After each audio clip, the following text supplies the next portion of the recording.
అయ్యా వేమారెడ్డి గారు. వదినా, ఏమిటా పిలుపు? ఒరే వేమ అని ఆశీర్వదించవలసిన దానివి వేమారెడ్డి గారు అని శపిస్తున్నావా వదినా? ఆశీర్వదించవలసినంత అనుబంధం మాకేం మిగిల్చారు మరిది గారు. ఎదిగేవు, మాకెవరికి దక్కకుండా పోయావు. వదినా, అవును, ఒక సాని దానికోసం నీ వాళ్లను, నీ వంశ గౌరవాన్ని మరిచి ప్రవర్తిస్తున్నావే, ఇది నీకు ధర్మంగా ఉందా? విశ్వద విషయంలో మీరు పొరబడుతున్నారు వదినా. ఆమె వేసే కాదు, ఒక కళా తపస్విని. వినగలిగితే నా మాట విను. సాటి కులంలో ఒక చక్కని అమ్మాయిని ఎన్నుకుని ఆ 3 ముళ్ళు. తాళి కట్టినంత మాత్రాన ఆలి కాదు, తాళి కట్టనంత మాత్రాన విశ్వదన అర్ధాంగి కాకపోదు.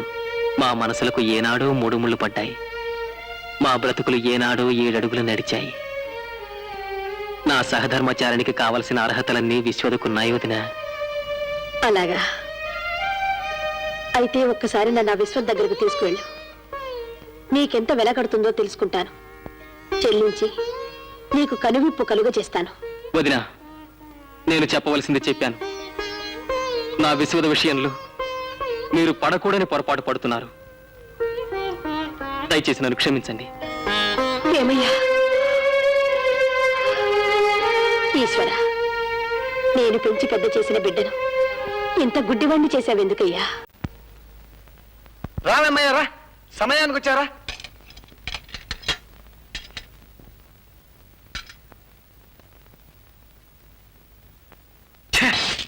నా శ్రమంతా బూడిదలో పోసిన పన్నీర్ అయింది. రంగు వస్తే తూకం రాదు, తూకం వస్తే రంగు రాదు.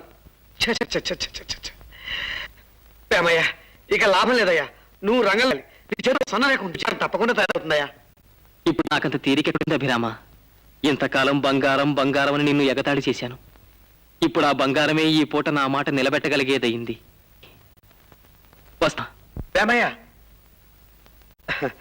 ధర్మంగా ఒక్క మాట చెప్తాను, ఏమనుకోకు.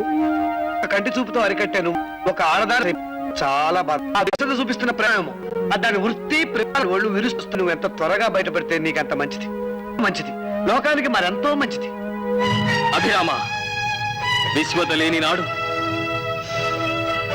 ఈ వేమారెడ్డి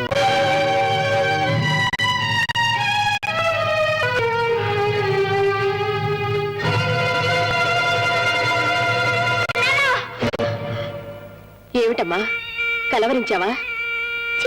నన్ను విడిచి ఎక్కడికి వెళ్ళన్నాడే. వస్తాడమ్మా, నిన్ను విడి.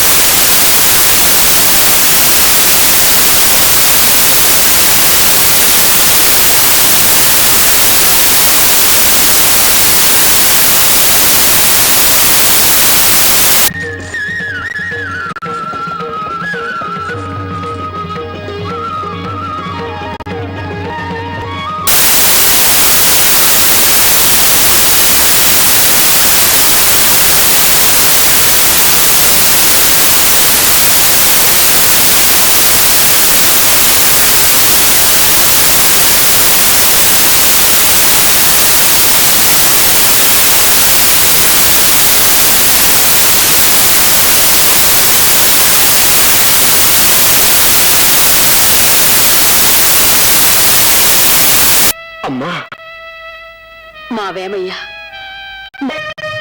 నాకు తెలుసు తల్లి, వేమయ్య ఏదో మైకం వేసింది. దానివల్ల మాకు, మా వంశానికి, ఈ సంస్థానానికి తీరని తలవంపులు జరగబోతున్నాయని నా బాధ. ఆమె ప్రియట, ఆమెకు ఏనాడో 3 ముళ్ళు వేసినట్టేనట. ఆమెతో ఏనాడో 7 అడుగులు నడిచినట్టేనట. సాటి వారికి ఈ విషయాలు తెలిస్తే మేము సమాజంలో తలెత్తుకు తిరగలమా అభిరామయ్య? ఆ మైకల్లో వేమయ్య ఆమె మెడలో మంగళసూత్రం కట్టాడంటే మేము ఏ గంగలోనో దూకటం ఒక్కటే శరణ్యమవుతుంది. అమ్మా, మేము వేమయ్యని ఎలా పెంచాము, వేమయ్య కృష్ణమ్మని అలా పెంచాడు. ఆ పసిపాప వేమయ్య మీద దిగులుతో మంచమెక్కింది. ప్రభువులా ఇంటలేరు.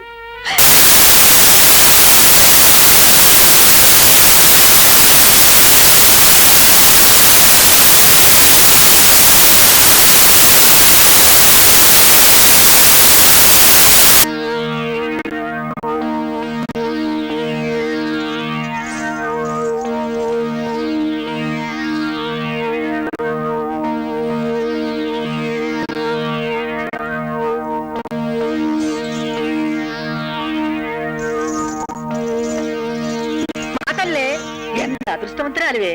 ఎవరో కనకయ్య చెట్టి రతనాల వ్యాపారమట నిలువెత్తు ధనం పోసి నిన్నలా తాకితే చాలు అనుకుంటున్నాడు. ఎంత త్వరగా ఈ వేమయ్య పీడను మనం వదిలించుకుంటే అంత త్వరగా కోట్లు గడించొచ్చు. అమ్మా అవును తల్లి, ఆయన కోట్ల కధిపతి అట. ఇలాంటి వేమయ్యలను అనవేమయ్యలను 100 మంది కొరగాడట. ఛీ, నోర్మై! ఇంత నీచపు మాట అనడానికి నీకు నోరెలా వచ్చిందే? అతనంటే ఎవరనుకుంటున్నా? నా ప్రాణానికి ప్రాణం.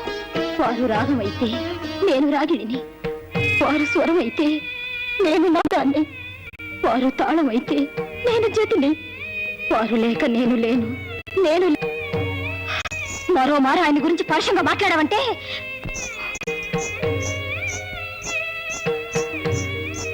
విశ్వద,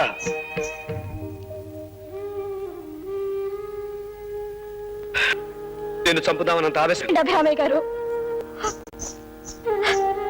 ఈ పోడు బ్రతుకు నాకొద్దు. నిన్ను అపార్థం చేసుకున్న వాళ్ళలో నేను మొదటి వాడిని.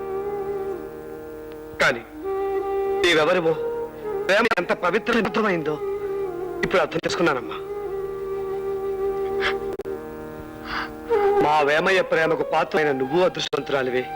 ప్రేమను చూరగన్నమయ్య అదృష్టవంతు. దురదృష్టవంతుని ఆయన పేదవాళ్ల పేగు శబ్దాలను వినగల కరుణామయుడు. వైషమ్యాలు చిమ్మే దుమ్మును ఎగురగొట్టే దమ్ముగల సంస్కర్త. ఒక మాటలో చెప్పాలంటే పీడిత తాడిత ప్రజల చీకటి బ్రతుకులకు వెలుగునిచ్చే ఉదయభానుడు.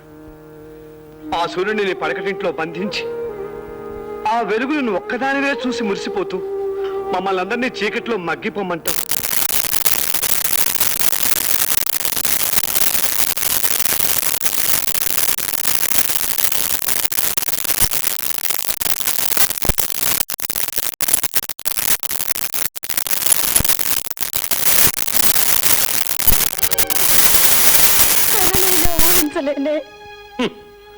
సామూహిక శక్తి అయిన ఒక వ్యక్తి నీ సాంగత్యంలో సర్వనాశనం అయిపోతుంటే చరిత్రలో నువ్వు ఒక మచ్చగా మిగిలిపోతావు అన్నది మాత్రం మర్చిపోకు.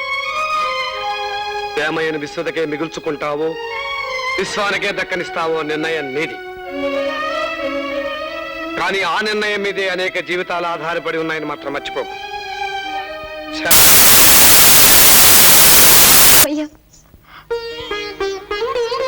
నా మీద ఇంత బాధ్యతను మోపారు, నేను మొయ్యగలను.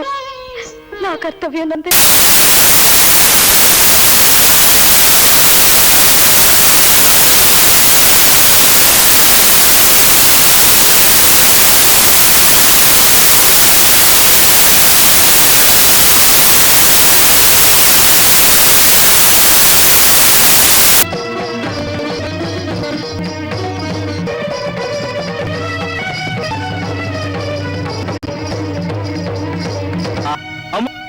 విశ్వద నీ కావాలో కోరుకో.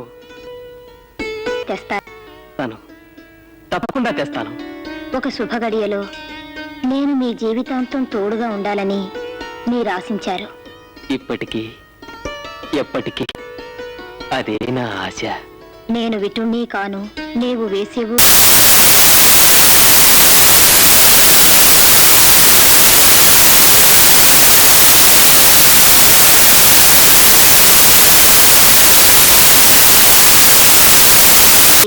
నన్ను అలంకరించి నా చేత మీ వదిన గారికి పాదాభివందనం చేయించి 10గురిలో నన్ను కులస్త్రీగా ప్రకటించండి. ఒకరి మీదున్న వ్యామోహంతో తమను తాము మరచి వరాలివ్వడం అందరికీ సాధ్యమే. అవి అవసరమైనప్పుడు తీర్చడం ఎవరికైనా అసాధ్యమే. వదిలేయండి, ఇది జరగని పని. విశ్వద, ఎంత మాట అన్నావు. నీ కోరిక తీర్చగలిగిన సుముహూర్తంలోనే ఈ గడప తొక్కుతాను. వస్తాను.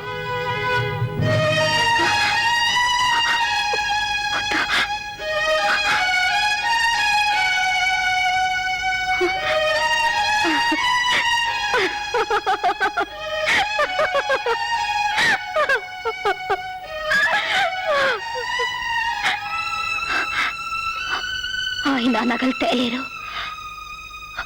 ఆయనకి రారు.